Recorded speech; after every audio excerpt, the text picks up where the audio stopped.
a surprise. Not a good surprise. Mars, that martial sex, and then Pluto, that's also Hades, god of the underworld to the Greeks. Another name for Satan, Saturn. Okay? Same guy, same shit, different flies. And he rules the sex organs. Well, what's going on with the sex, you know? Look at this. Look at the culture, okay? I know you guys, everybody thinks how great it is. Free love, yeah, hippies, you know, let's just fuck and have naked time and run around and just liberal, you know. It's immorality, which simply means squandering, wasting, using something for what it's not intended to be used for, and you're creating a lot of garbage. Because when you have sexual fluid leave your body, what you're doing is you're creating waste. You know what that does? That gives entities the purpose for being here and coming through and feeding off of that energy, like parasites do, like a fly does, like a fruit fly. So it's transforming man. Sex is transforming it into a commodity also. Sex for money. There's no such thing as love anymore. Nobody gives a shit. It's all about, you know, what kind of car you drive, Brandon. I went on some dates recently, and I say, you know what I say to these girls? I say, I'm a trust fund baby.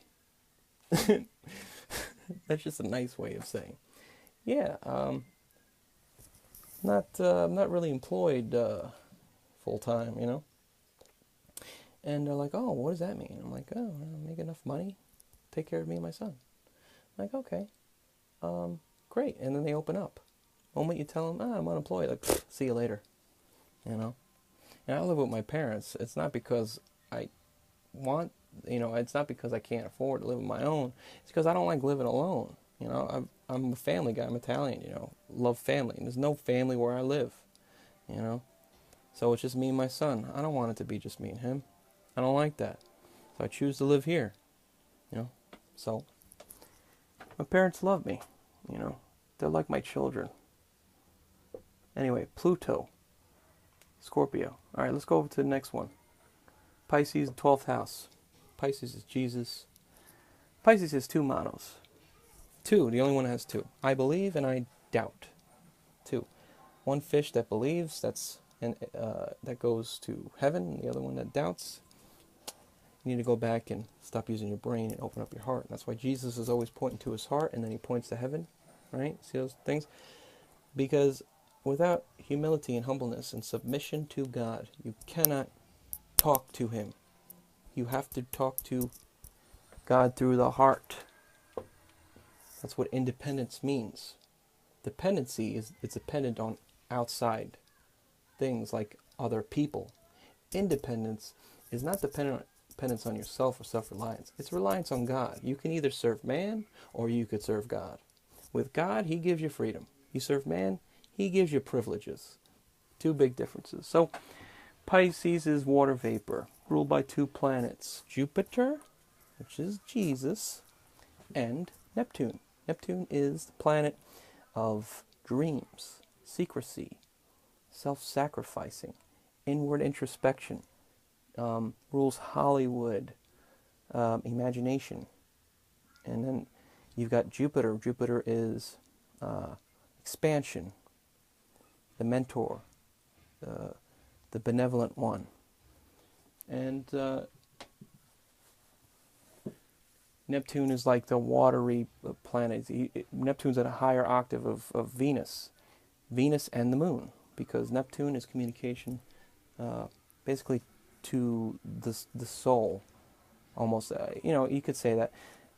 You could say it's connection to the emotions. It rules visual arts. And so Venus rules arts, but this is like visual arts, you know, like Hollywood. And it's also the soul. Because of the soul, if the moon and Venus had a child, it'd probably be Neptune. And so the 12th house is the third phase of water, which is communication. Air is communication and mind. And so air moves like water vapor.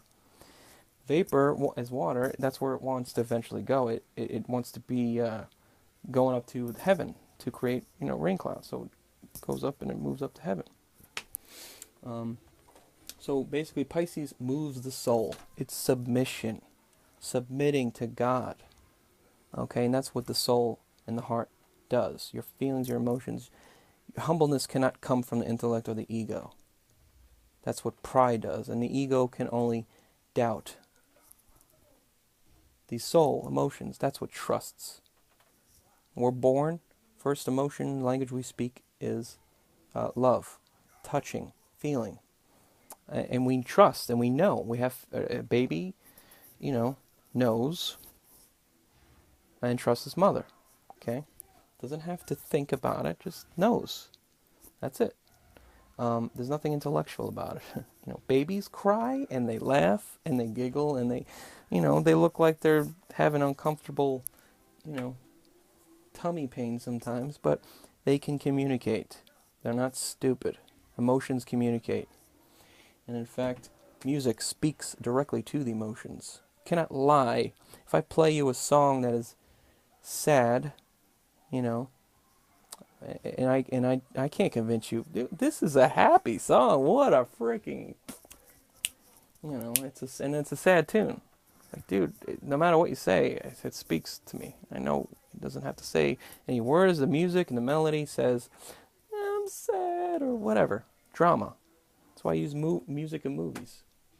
You got the light, the eyes, the intellect, and you got the soul, emotions, and the heart. Anyway, that's basically water.